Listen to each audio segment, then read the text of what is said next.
Welcome, friends, to this webinar on internal controls in hard driving Asia, case studies in travel and expense management.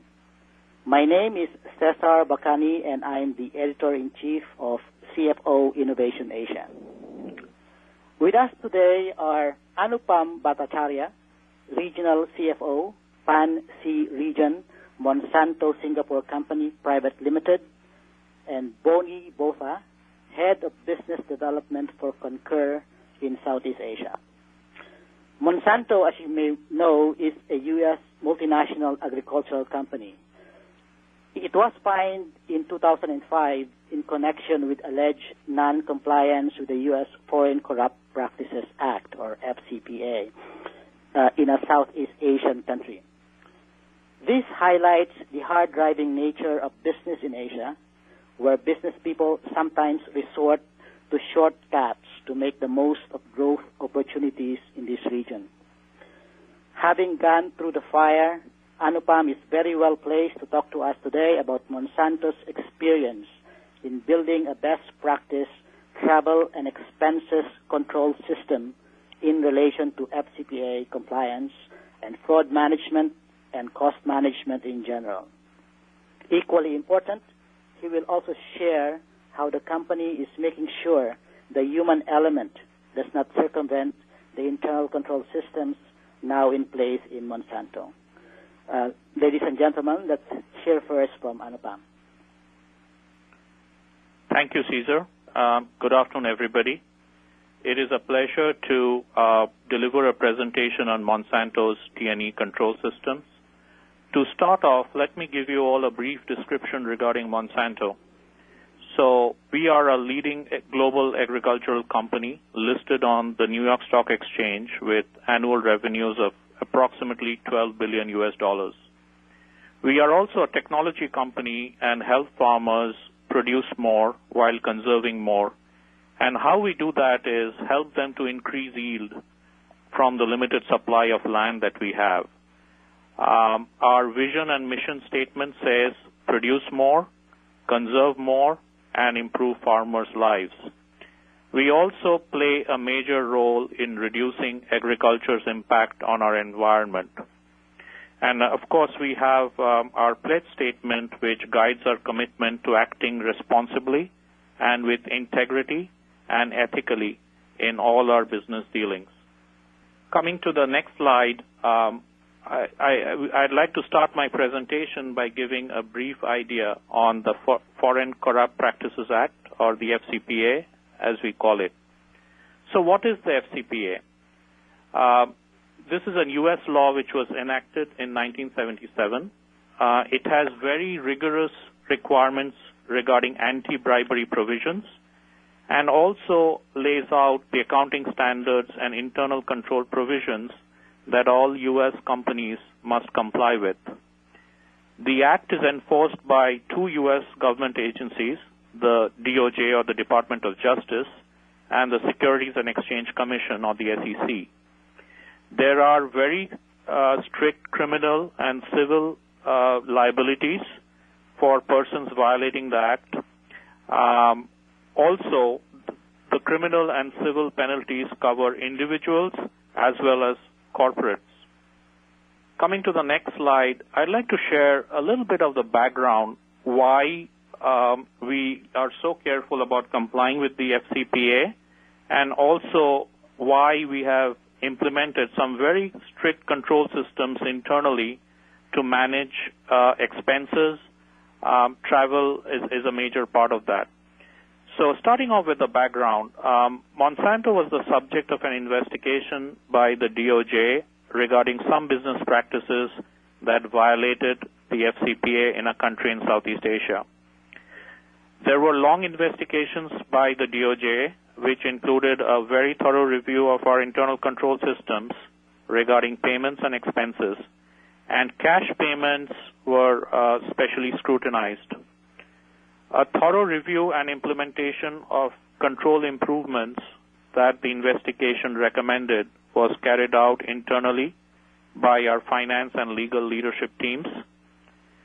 I'm happy to share with you all that the improvements recognized and appreciated what we did, and Monsanto was the proud recipient of an award from the ACCA magazine for having the best compliance program in 2010. So in summary, we've come a long way from where we started. Anyone would ask the question, why focus on T&E or travel and expenses or travel and entertainment? Travel and entertainment is the single largest item of expenditure on the P&L after salaries and benefits for us. It's largely controllable, and we can control it if the revenues are not in line with our budget. The first item that we control is T&E, and it's also variable, although I would classify it as semi-variable under some circumstances. It could be abused if policies, controls, and monitoring systems are weak. Includes travel costs, meals, gifts, entertainment. So the scope is very wide, and a lot of expenses get clubbed under T&E. We have very strict spending guidelines, which all employees are obliged to follow, and this is a part of our corporate policies. We also have a very strict gift giving and receiving policy, which stipulates the dollar value of gifts, restrictions on frequency, and also the reporting and approval process. And additionally, of course, we have controllership policies that specify guidelines relating to our expense reporting system, and we have an online expense reporting tool. We actually use Concur in-house. Coming to the next slide, what are some of the elements that we have implemented over the years? So the first point is we have a very well-defined and robust annual and long-term budgeting process. So not only do we budget annually, but we prepare 5-year long-range plans. And of course, the focus is on the next year's budget. In our general ledger system, we have cost centers to capture and track functional or commercial spends. And by the last count, we had more than 2,500 cost centers globally. We also use an ERP system, which helps in tracking costs and implement controls. We do monthly budget to actual comparisons for all the cost centers that we are responsible for. And we have a very defined DOA limits, which prescribe the approval of expenses and thresholds for various management levels. We also have very rigorous annual training, which is in person and online, and any exceptional entries or expenses are monitored monthly or quarterly by our controller teams. A big part of our control system is the tone at the top, and there is absolutely no tolerance for violations of our internal control system. A controls review team is set up regionally and globally to review violations, and the team comprises of the CFO, the legal counsel, and the HR lead. Coming to the next slide, we also require our employees to complete an annual certification process. There is also a toll-free number, which is a business conduct hotline, where any employee across the world can call up and report misconduct or something that has gone wrong in his particular operation. The program not only punishes, but also provides for recognition, which is a great incentive for people to drive the right behavior. And this is done regionally and globally, and it's done quite frequently. It drives a sense of pride and ownership in us in maintaining a very sound internal controls environment throughout the organization. Coming to the next slide, and I think this is the most important part that we have to deal with when we want to implement a very robust control system on travel and entertainment or any form of internal control. This is what we call the human factor. So one of the things that we have is the personal development attributes of the leadership team and even every employee that works focus on development of relationships and networks, courage and candor, and transparency. And every employee is evaluated on these three attributes. And this is done once during the mid-year review and once during the final review. So the development of relationships and networks within the business is key. And this ensures that we really know the people that work in our teams and also work with us and maybe from different teams. The second point is that we have to keep accurate books and records, and there's a very strong internal check system which is embodied in our internal control policies, the Sarbanes-Oxley compliance work that we do, and also the internal audits that we are subject to. The third point is we have a shared service center which ensures that the origination and processing of payments are separate. So it's a centralized model where we process all payments, and that ensures a natural internal check. We also have very strict IT controls regarding changing of password, automatic backup of systems, etc., which are very stringently followed. The last point I want to make on this slide is you may have the best control systems, but they fail when there is a collusion between 2 or 3 employees. So no control system is really effective if you have 2 or more employees colluding to break that control system. Moving over to the next slide, something we keep in mind for dealing with the human factor. So one of the major steps that we have taken is we have a long list of recruitment interviews that we perform when we recruit somebody. So on average, at least 5 to 6 people interview every person. For senior levels, it may go up to 10 to 12. And after we have decided that we want to hire a person, we perform very detailed background checks, which is done by a third party. It is extremely rigorous, and it deals with performing a due diligence, checking with people the person has worked with and worked for. It also, involves a very detailed review of sites on the digital media to come up with any red flags that we may want to be aware of. The next point is people development is a big factor for judging leadership effectiveness in our company. So we always ensure that the leaders are good at developing people. And in order to develop people, you need to know the people. So that automatically acts as a deterrent if anybody has any intentions of performing anything wrong within the company. Most of the times it does. Of course, as I said in my previous slide, sometimes there's a breakdown. It's critical to know your team, as I said earlier. So once you do that, the transparency increases automatically. We also create a very open work culture and create a great place to work where people can come in knowing that their opinions will be respected and they would have a free forum to express their thoughts. We also provide avenues for progression and development, so anybody developing the right behavior and performing well on their roles, we provide avenues for not only developing within their function, but outside the function. And we have a very free and open, candid feedback process, which all employees really value. It's not meant to be vindictive, but it's very candid and open, and it's a two-way communication process.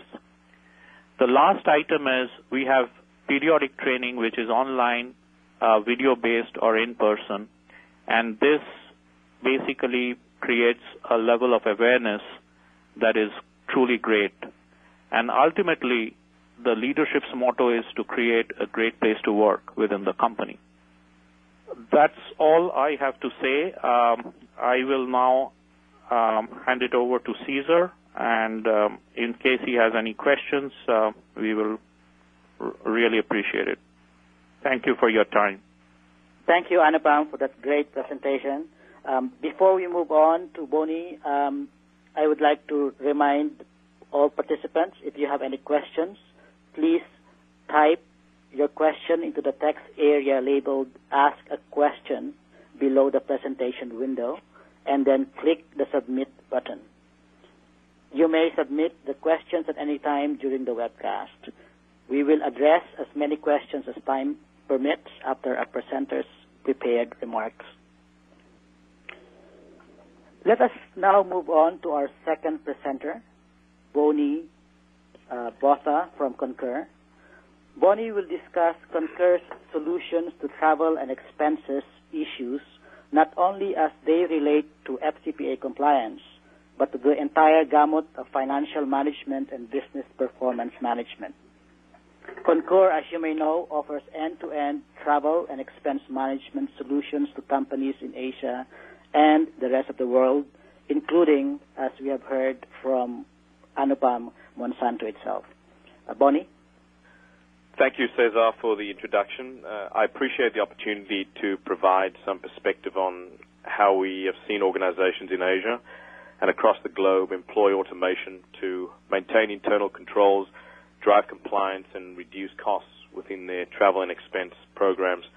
In my presentation, I'll look to speak to some of the controls which Anupam spoke of, and additionally give you a broader view of how an integrated travel and expense solution can drive greater efficiencies in organizations of all sizes, especially here in Asia, with the appropriate level of compliance. We've seen two major changes that have impacted the way companies manage their travel and expense policies, and employee spend in general for that matter. One would be the global economy, and secondly, technology. In Asia, specifically through factors such as organic growth, mergers and acquisitions, organizations have needed to scale quickly while needing to maintain a level of control. The need for better visibility increases with more headcount, and more systems even makes it a more tenuous task. As Anupam mentioned, for many organizations, it could be the second largest controllable expense. Additionally, employees are needing to be more productive, and as such, management are becoming more conscious of taking away functions which are not core to their job role. The new corporate mantra that we have all adjusted to is to do more with less. Travel remains necessary for doing business, but we are needing to spend a lot smarter. Questions have been asked internally. How can we continue to remove costs from a manual process? How do we know exactly what we are spending and with what vendors? T&E is an area where an opportunity remains. The opportunity in this category is twofold. Firstly, maintaining control using automation and best practice processes. And secondly, reducing costs by implementing scalable, low-cost, best-in-class solutions that can be rolled out quickly with minimal risk. In a management study undertaken back in 2008, we see that the best-in-class organizations employ solutions which have similar structures and characteristics. They employ a clear and concise travel policy, communicated frequently and accessible to all employees within the organization. They outsource automation, which is not core to their business. They utilize systems with smart technology, which encourages a high adoption rate. Through integration of travel into the expense process, they're able to get one source of reporting, which is of benefit not only to finance but the organization at large, providing the right intelligence to make the right decisions.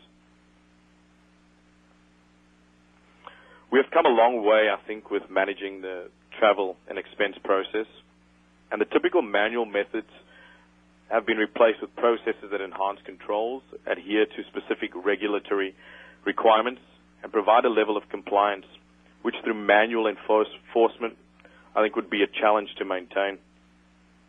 I think the opportunity that technology offers today is a more efficient and connected process than ever before. It can help organizations in a number of ways. Gain the relevant approval based on specific company pre-approval regulations.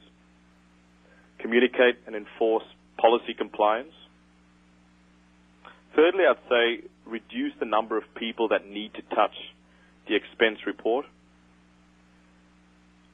Data flows from one step to the next, preserving integrity and, most importantly, capturing all data for reporting along the way. There tends to be a better experience for all involved: traveler, the approver, back office staff. An executive tends to get access to the right data in a timely manner. And lastly, I'd say new technologies are being rapidly wrapped into the ecosystem for further efficiencies, such as mobile applications. End users also want a process, I believe, that is quick and easy. After all, this is not what they are being paid to do. The time that a person typically spends booking travel and completing expense claims is time that they are not spending focus on their core objectives. Aberdeen studies show that it takes an average of 15 minutes to complete an expense claim when done electronically, compared to 28 minutes when engaging in a manual paper-based process. That's a 46% improvement. And finally, end users want to get reimbursed quicker. Similar studies by the Aberdeen Group show that companies are able to achieve reimbursed cycle times of less than 5 days with an automated system, compared to 15 days with a manual paper-based process. Audit capabilities provide companies the opportunity to maintain a level of control and enforce further layers of checking in line with specific industry rules and requirements. This automated level of scrutiny ensures a more accurate account of adherence to policy and provides detailed exception reporting at all levels. Over the last 24 months, we've seen companies reevaluate their policies and programs, build out the automation strategy, and leverage current technology. Results achieved have included the ability to control spending before it occurs by enforcing policy when travelers book the travel. Increased visibility. When data is collected at each step of the process, you get maximum visibility into how you can improve spend. We've seen companies reduce their operating costs up to 37% by cutting back the time, resources, and dollars spent trying to support and manage their processes. When the process becomes easier and faster for the traveler, companies have experienced increased adoption. The more people you have using the technology, the more opportunity you have to communicate policy and drive travelers to use preferred suppliers or corporate card programs. It reduces the time it takes employees to create their expense report, increase the speed in which they get reimbursed, which ends up driving the level of satisfaction that you require. Lastly, with controls in place, there is less of a chance of suspicious items flying under the radar. In summary, organizations have an opportunity to maintain the appropriate level of control, create efficiency, and get visibility into what is traditionally a manual, slow, and inefficient process by integrating functions which are typically isolated and manual. At the end of the day, unless employees are comfortable with the tools they use, and it saves travelers and the business time, there may be no point investing time and effort. By providing integrated travel and expense solutions that are intuitive, adaptable, and smart, will allow a high adoption and the opportunity to create a successful program. Lastly, I want to tell you a little bit about the company that I work for and thereby explain why I'm speaking to you about this process. I work for a global technology company called Concur. Established in 1993, Concur has been helping companies to automate their business processes for over 16 years.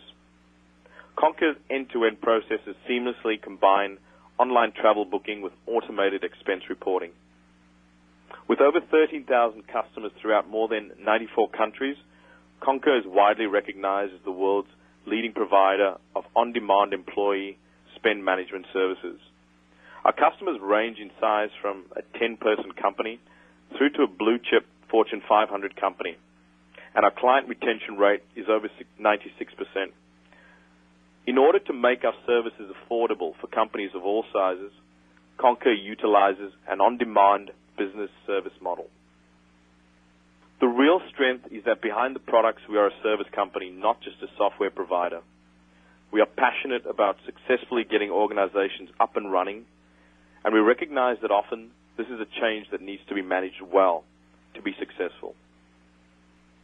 We use a platform that is secure, tested, and in complete compliance. On that note, I'd like to thank you for the opportunity to share with you some of what is possible if you are not already doing so. And I hope that this has been insightful to you in some form. Thank you, Cesar. Thank you, Bonnie, for that presentation.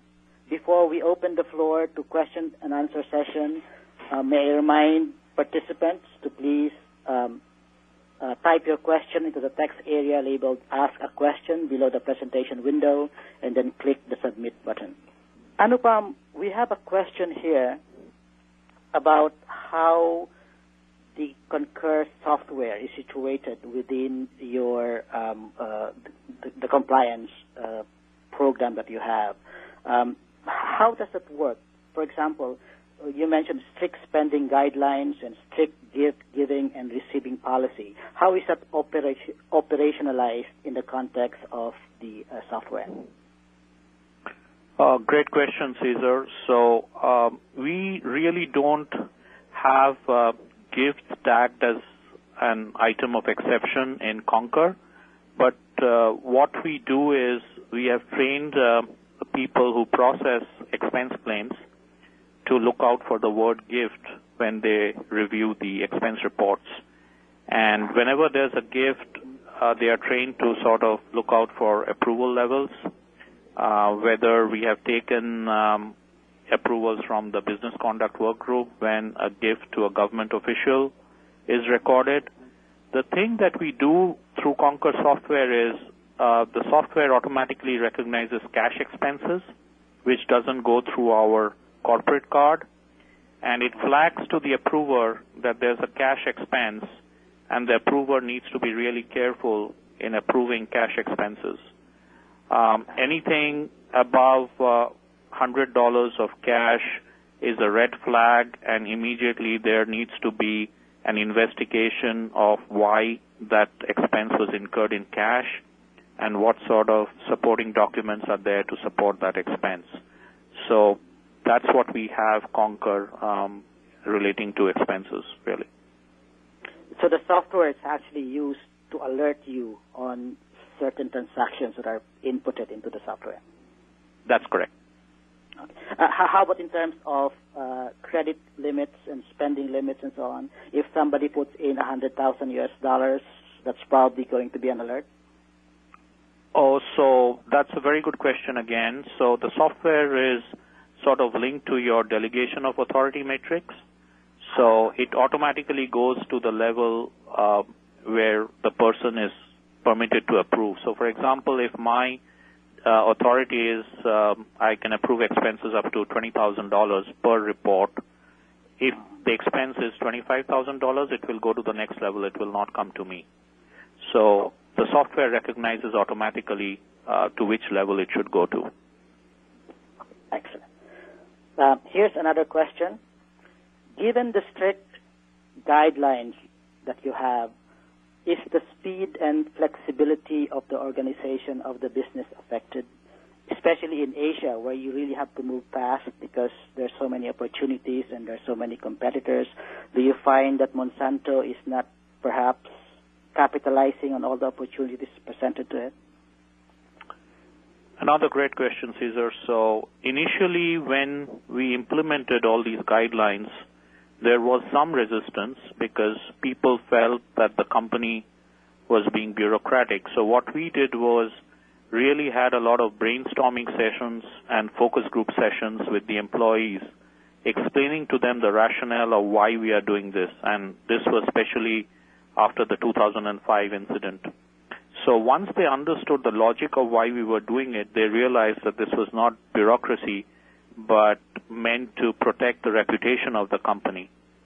And then the trainings and the focus groups, which kept on continuing as we implemented, really raised the credibility, and people started believing in them. So once that initial hurdle was crossed, what is happening now is people understand the value of these systems and why we have implemented them, and they plan for the approval so they can foresee or forecast what is going to come up in the next 5 or 7 days and plan to get the approvals that they need well in advance so that their speed and flexibility is not compromised. Okay, excellent. Thank you. A third question is on the human resources program you have in order to avert collusion, as you say, in compliance.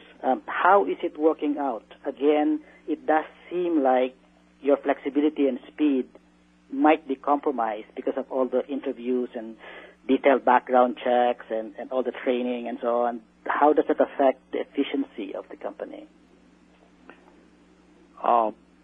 Another, again, a very good question. So we want people who are really interested in Monsanto to work for us. So if a person is really keen to join us, I think the interviews also give the person adequate opportunities to judge whether he or she wants to really be a part of this team. So it's a two-way process, and as I said, our culture of candor and transparency really helps. So not only do we ask questions, we also invite the candidates to ask a lot of questions that they may have regarding the company, its culture, leadership, business plans, etc. So our belief is that if somebody is really keen to join a company, they would not mind, the opportunity to interact. Of course, sometimes we may go a little overboard there, but considering the fact that we really want the right people in, it may be necessary. So it could be a deterrent, but we don't feel that it has been a deterrent in terms of attracting the type of talent that we want. The next point I would like to make is after a person is in, our responsibility doesn't stop there. So we need to really help him settle down. So there's an onboarding process. There's a process where the person imbibes the culture of the company and really gets comfortable with, our culture, which implies transparency, which implies a lot of personal interactions, which implies courage and candor, and building relationships and networks across the company. Thank you. Thank you very much. For our participants, please continue asking more questions, and they will be answered via email going forward. Bonnie, it seems like you have more questions than Anupam. And the first, and I'm not surprised because these are CFOs we're talking about, how much will it cost for a company to implement your T&E solution? Thanks, Cesar, for that question, and a very popular question, trust me. Look, I'll answer this by saying that there has to be an obvious return on your investment prior to selecting the appropriate, travel and expense solution. In my experience, I find that organizations in Asia are looking for solutions that get them up and running quickly. They need to be scalable and can be deployed to any size entity in any location. These solutions provide value once they are in place. So one of the key metrics is that the cost of entry needs to be really low. I'd say a predictable cost model which rewards more volume is additionally what organizations seek in a cost model from Concur. So if you have higher volumes, you pay lower in terms of per unit cost? Do I get it right? That's absolutely right.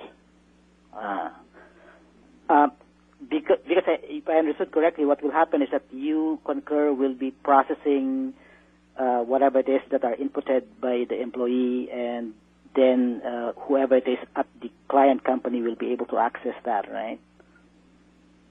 The results. That's correct, Cesar. Okay. Is there an option for a client? This is another question. For a client to pay you for whatever savings they make in transitioning from manual to T&E to Concur's software? Yeah, look, I think that's a great question. And I'd say, you know, when we listen to feedback from our customers, especially finance professionals, I'd say the overwhelming desire for them was to have a simple, you know, predictable cost model with no hidden costs. You know, ultimately allowing them to budget more accurately for these types of programs. In doing so, they're able to more accurately, I'd say, measure and quantify the value of such an initiative. Our goal, additionally, is continue to assist, you know, our customers to drive costs out of their business by providing, you know, functionality and technology that saves them time, money, and often relieves a big headache now, but something that may occur in the future. So there is no guarantee at all, though, from Concur's part to say, well, if you sign up with us, you'll get 30% savings in the first year. I mean, that is not part of the structure. I'd say that's done in collaboration with the client, Cesar. You know, as I alluded to earlier, I think it's imperative that if an organization does not see a return on their investment prior to, you know, selecting a solution, then there's no need to, you know, invest in something. So I'd say before, you know, an organization selects a solution, they should have an understanding from an intangible and quantifiable point of view what they will get out of their program. Okay. That answers actually segues neatly into the next question, which is, I am a CFO from a small company, and we don't really have a lot of T&E processing to do. So I'm assuming that this service probably is not appropriate for our small organization. I'd say, you know, and I probably mentioned it in my presentation. If we look at our client base, you know, the smallest organization that we service have 7 users. You know, then we service multinationals at the higher level. I'd say Concur is designed to support, you know, organizations across any industry, irrespective of size. The value and the requirements are very different amongst all organizations. So I hope that answers your question in some form. Yeah, because I'm guessing that your solution is scalable from 7 to 1 million, I'm guessing. That's absolutely right. Yeah. Last question. What, in terms of technology and equipment, do we need as a client to be able to operationalize Concur software in T&E? Yeah, look, I think that's a great question, and you know, and it really goes to the presentation, and you know how we see technology and how we deliver that. Concur runs a software as a service. Effectively, that means that for an organization to get up and running, they don't need any hardware or any software. Everything is outsourced to Concur, and we are pretty much responsible for taking care of all the hardware and software. So what I need as a company is a broadband connection and internet and of course a computer or a mobile phone. You're absolutely right. Effectively, the model that we use purely requires access to the internet, and increasingly, especially in Asia, when we look at the rates of mobile usage with our customers on the Concur platform, you have countries that have some of the largest rates of usage, you know, across our mobile application. We're finding that, you know, increasingly employees are finding it a lot easier to take a photograph of a receipt and upload that automatically into their expense report. Managers, additionally, you know, are able to approve expenses on their smartphone.